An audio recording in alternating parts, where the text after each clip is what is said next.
ইয়ে করা লাগবে না, দেখা লাগবে না। হ্যাঁ না কেন অফিস বুঝছো লাগবে না। বোর্ড পরীক্ষায় যে কোশ্চেন আসছে শুধু 11.1 এগুলো সলভ করলে যে আসমান জমি আসমানের উপর থেকে মানে নিচ থেকে যেখান থেকে কোশ্চেন আসবে সব পারবে। এই জন্য কোনো গাইড বা টেস্ট পেপার দেখে সময় নষ্ট করা একদম বোকা। সব ধরো ধরো টাইপ ওয়াইজ আমি দিয়ে দিচ্ছি, ক্লাস করবি ভালো করে, প্র্যাকটিস করবি। আর তুই যেভাবে যেভাবে বলছি স্কুলে পরীক্ষা আনসার করে আসবি, নাম্বার কেউ কাটতে পারবে না।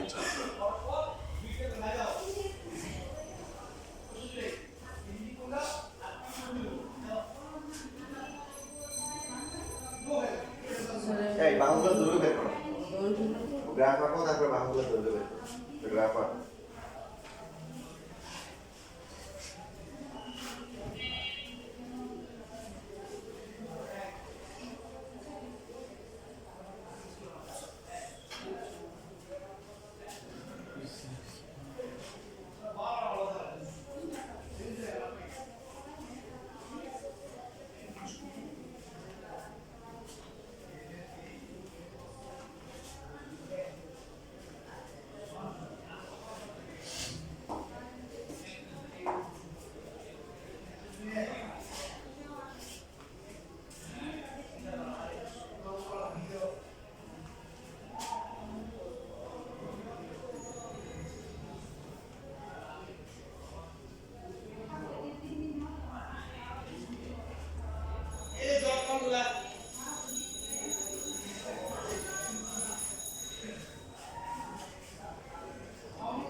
হ্যাঁ ছবি অ্যাকসেপ্ট করো। যে আছি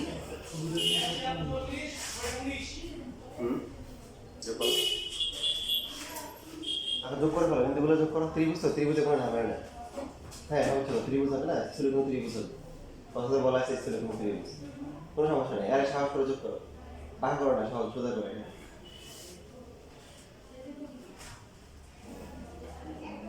উপরে দূরে যোগ করো। আরে এত ভয় পাও কেন, কিছু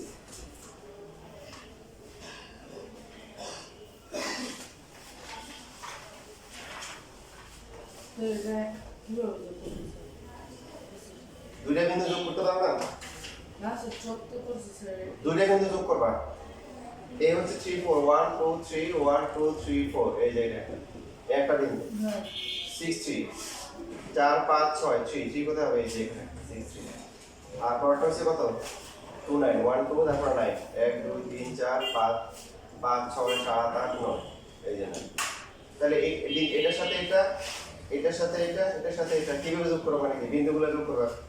প্রথমটা হচ্ছে হলো 3 4, এই যে এটা হচ্ছে a, তারপরে সেকেন্ডটা কত p, p হচ্ছে 6,3 আর বুদ্ধিতে কোন, এটা হচ্ছে p 6,3 আর এটা হচ্ছে হলো এটাই 3,4, হ্যাঁ এটা হচ্ছে a 3,4 উপরটা সি আর উপরটা c, c হচ্ছে কত 2,9। তো এই যে ত্রিভুজের একটা কোণ স্থূলকোণ তাকে কি বলে, স্থূলকোণ ত্রিভুজ। ছোট করে কি বুঝবো তো এখন যদি আপনি বলেন স্যার আমি সুন্দর করে ছবি এঁকেছি, আপনি দেখেন এটা একটা স্থূলকোণ ত্রিভুজ, ঠিক আছে, যদি বিশ্বাস না হয় আপনি চেক করে দেখেন। এর একটু নাম্বার দিবেন না একদম তো এখানে নিয়ম হচ্ছে হলো ওই আগের মতো, আমরা বড়টাকে স্কয়ার করব, ছোট দুটো স্কয়ার করে যোগ করব। ac স্কয়ার ইকুয়াল টু কত, ac কত আসছিল, ac স্কয়ার প্লাস হচ্ছে ap স্কয়ার। AC আছে 26 দেখো এখানে তো দেখে যে কোন হচ্ছে এটা বড়, বাট তোমরা যদি মানগুলো দিয়ে দিলে বুঝতে পারো কোনটা কোনটা বড় আসছে। যেমন তোমাদের প্রথম যে ap আসছে রুট কত 10, বড়টা কত আসে রুট 30, আর তিন নাম্বারটা রুট 20, কোনটা বড় 26 রুট 26। দেখো ক্যালকুলেটর দশমিকে নিয়ে যাও তাহলে বুঝতে পারবে, দশমিকে নেওয়া ছাড়া বোঝা যায়, খেয়াল করে বুঝবা, খেয়াল করো। দেখো এপি হচ্ছে রুট 10 না, রুটের ভিতরে ভ্যালুগুলো দেখো এপি এটা বল এটা বল বিসি হচ্ছে 36 আর কত 16 36 52, আর বাকি তিন নাম্বারটা হচ্ছে 26, কোনটা বড়। ক্যালকুলেটর ছাড়াও কিন্তু বুঝা যায়, এই সবাই বুঝতেছো, ক্যালকুলেটর ছাড়া কি বুঝা যায়। দেখো আবার বলতেছি, এপি কত আসছে রুট 10, পিসি এর কত আসছে রুট কত 36 আর 16 কত 52, ওটা বাদ দাও রুট 52। আর 3 নাম্বার রুট 26, তাহলে কোনটা বড়? রুট বাই এটা ক্যালকুলেটর ছাড়া আগে থেকে বুঝে দেখি সবগুলোকে রুটের ভিতর রেখে তারপর রুটের ভিতর কোন মানটা পাবো এটাই করো। এরপরে বড় দুটো আমরা স্কয়ার করে যোগ করব। কত এসি কত ছিল? জি স্যার আর এপি কত? রুট 10 26 প্লাস হচ্ছে 10 ইকুয়াল টু কি 36। আর সবচেয়ে বড় ভাগ কোনটা ছিল? পিসি বা সিসি 213 এটা ছিল হচ্ছে 2√13 স্কয়ার, সো 4 ইনটু 13 তার মানে হচ্ছে হলো কত 52। ঠিক কত 52। সুতরাং এসি স্কয়ার আর হচ্ছে হলো এপি স্কয়ার যেটা আছে এটা হচ্ছে হলো কি বাকি যেটা আছে এটা সে কি ছোট। সুতরাং ত্রিভুজ এপিসি একটি স্থূলকোণী ত্রিভুজ। কি ত্রিভুজ? আর ছোট হলে কি হইতো? সূক্ষ্মকোণী ত্রিভুজ। সমান হলে কি সমকোণী ত্রিভুজ। তাহলে বুঝবো কিভাবে? দেখেন যেটা বড়, যেটা কি বড়, এটাকে স্কয়ার করে বাকি দুইটা চেয়ে বড়, তাহলে তার বিপরীত কোণটাও কি বড়? সবকিছু বড় বড়। স্থূলকোণ বড় না ছোটকোণ বড়? স্থূলকোণ বড়। যে বাহুটা বড় তার স্কয়ার করে বাকি দুইটার যোগফলের কি স্কয়ারের চেয়ে যদি বড় হয় তাহলে তার বিপরীত কোণটাও কি বড় কোণ। মানে বড় কোণ মানে কি স্থূলকোণ। আর তার স্থূলকোণের ত্রিভুজ কি হয়? স্থূলকোণ ত্রিভুজ। মনে থাকবে? আচ্ছা এখন এটা যদি প্রমাণ করতে পারে আপনারা তো প্রশ্ন করবেন কেন হয় এটা? এটার आंसर পাবো 3.1। কোথায়? 3.1 যে মেদিকে আছে তখন আমরা শিখি। বীজগণিত না স্যার কোথা থেকে স্যার এই সেটা স্যার কোথা থেকে প্রশ্ন এটা পরীক্ষায় কইতে এখান থেকে না না কোনটা থেকে বেশি আসছে যে কোনটা আসছে কারণ টিচাররা যখন কোশ্চেন করে তখন আগে থেকে প্ল্যান করে না, আগে কিছু বসে বসে ইনস্ট্যান্টলি তার মাথায় আল্লাহ যা দেয় তখন তাই আনসার করে কোশ্চেন করে। আমিও সেম কাজ করি, কোশ্চেনে কি দিবে এটা আমি জানি না। ঠিক আছে, তো তোমাদের প্রথম পরীক্ষার জন্য আমি একটা কোশ্চেন আউট করে দিই, 4 মার্ক কোশ্চেন আউট করে দিই। ঠিক আছে, তোমাদের প্রথম পরীক্ষা এই জন্য বলে দিচ্ছি যে কোন প্রশ্নটা আসবে। সেটা হচ্ছে 49 নাম্বার যেটা আছে এটা পরীক্ষা থাকে। 49 নম্বর এটা কোনটা বুঝে পাইছো? পরে আবার বলে স্যার এটা আমার দূরত্ব বসাই দিবা 4 মার্ক পেয়ে যাবে। হ্যাঁ এরকম তো না, এটাই তো স্যার জানি কিভাবে এই ভুলে গেছো? এবার আগে শিক্ষা করলাম সি এর চলো না হ্যাঁ পরীক্ষা তো ভুলে যাবে, সবাই পারবে ভুলে গেছে তো সূত্র পাবে। আচ্ছা দেখা বলে দিচ্ছি আগে শিক্ষা কই বই শিখতে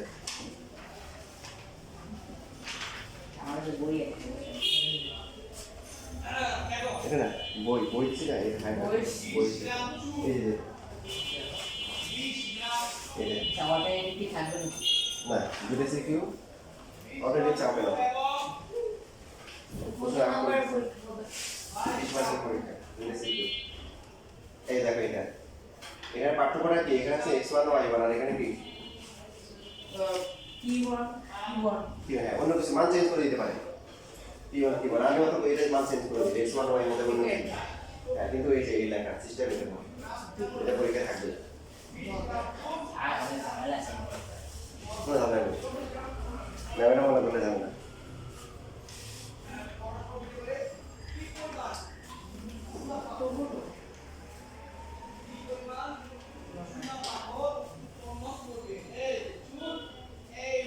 এটা আরেকটা বোর্ডে আসছে, আমি এখানে দিদি ভুলে গেছি, জায়গা ছিল না। অন্য একটা বোর্ডে এরকম ছিল যে এবি ছিল আর হচ্ছে সিবি ছিল।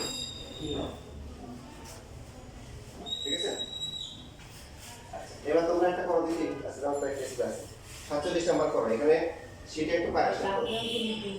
পি বিন্দু হতে y অক্ষের দূরত্ব এবং সি বিন্দু দূরত্ব, হ্যাঁ এখানে একটা মিস্টেক আছে, লেখাটা আসে নাই। কি বলছি?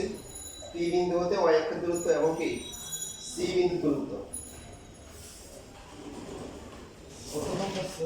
47 গাইস আমি কি বলছি 47 নাম্বারটা একটু কারেকশন করো, তার মানে এখানে একটু লেখাটা আসে না পুরোপুরি।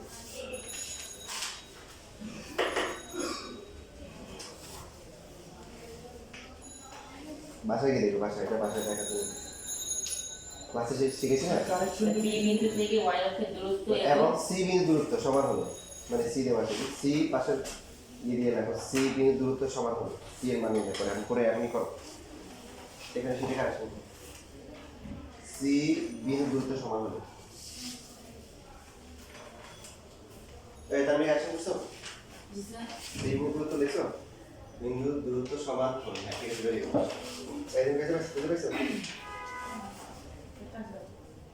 হ্যাঁ এখানে কমা দিয়ে লেখো, কমা বিন্দু দূরত্ব সমান হলো, বিন্দুর দূরত্ব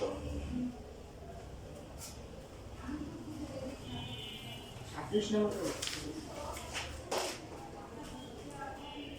47।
কিসে শেষ কত আসছে স্যার আমার শেষ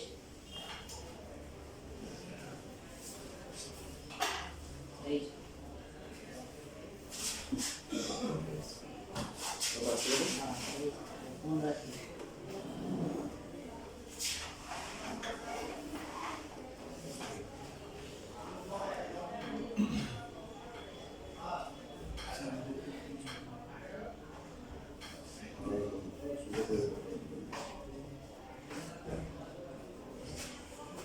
একটু দেখছি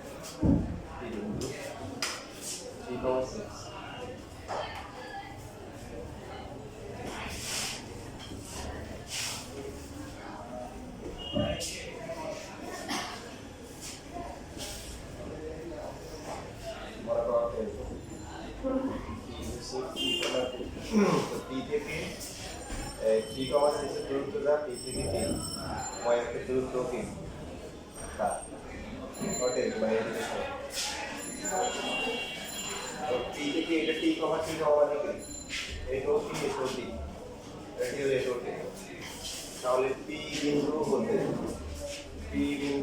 ওয়াই অক্ষের দূরত্ব কত সেটি হবে টি হবে বাট টি তো অজানা রাশি এবং এটা মাইনাস হওয়ার চান্স আছে দূরত্ব মাইনাস হলে এটা বড় মান দিতে হবে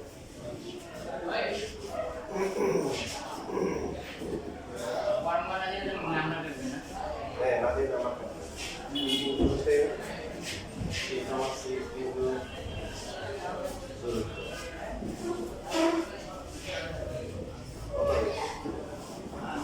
g minus t whole square plus হচ্ছে 6 minus t whole square a minus b whole square সূত্র করলে t square minus 3 t plus হচ্ছে t square 6 square minus 3c plus হচ্ছে t square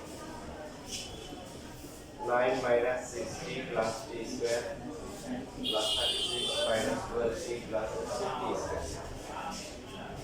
t square t square plus করলে কত 2t square 6 এর 12 কত হয় 18 36 এর 9 কত 45 ঠিক আছে লেখা এখন প্রশ্ন বলছে এর দুটো দূরত্ব কি সমান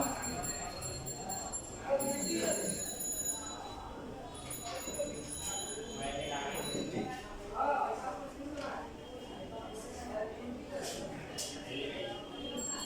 ফর্মান স্কয়ার করলে তো আর মাইনাস ফর্মান দেওয়া লাগবে না কারণ এখন কিউব হয়ে গেছে পি এর ভ্যালু যাই হোক স্কয়ার করলে কি হয়ে যাবে প্লাস হয়ে যাবে এই জন্য ফর্মান দেওয়া লাগবে না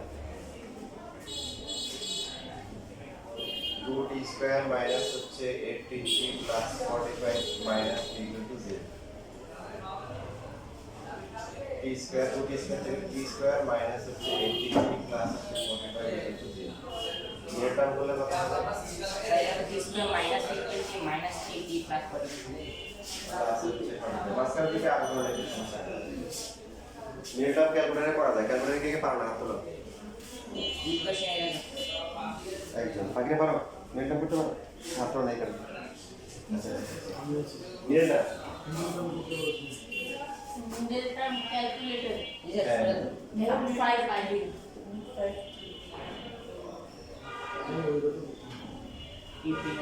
টি কমন দেওয়ার পর কত মাইনাস টি কমন দেয় তাহলে হচ্ছে আমার টি মাইনাস টি কমন দিলে টি মাইনাস 18 ইকুয়াল টু 0 তারপর এখানে কবিতা লিখতে হবে হয় দিয়ে লিখতে হবে হয় কি और t t minus plus t equal to 0 অথবা হচ্ছে কি t t minus plus 18 equal to 0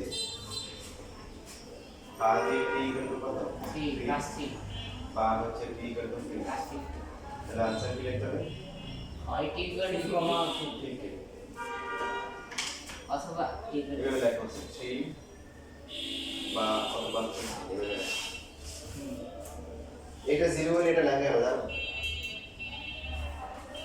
মনে করো তোমার 5 * 0 কত হয় 5 0 सर তারপর হচ্ছে 0 ইনটু 3 ইকুয়াল টু কত? 0 0 ইনটু 0 ইকুয়াল টু কত? 0 এবার যদি 5 ইনটু 3 লিখি 0 লেখা যাবে? না 15 50। তার মানে 0 হওয়ার জন্য শর্ত কি? 0 যে থাকবে কোনো একটা, মানে দুইটো 0 হতে পারে, সমস্যা নেই, কিন্তু যে অ্যাটলিস্ট একটা শূন্য হবে। তো এটা একটা রাশি, এটা একটা রাশি, গুণ করে কি 0 আসছে। কোনটা 0 আমরা জানি, তাই জন্য বললাম যে ভাই এটাও 0 হতে পারে অথবা কি এটাও 0 হতে পারে, যে কোনো একটা হতে পারে। দুটো রাশি গুণফল শূন্য হলে দুটো যে কোনো একটা শূন্য। বুঝছেন? আচ্ছা এটা লেখো, তারপরে তোমাদের যে ক্যালকুলেটর দেখাই দিই, ক্যালকুলেটরে কিভাবে করতে হয়।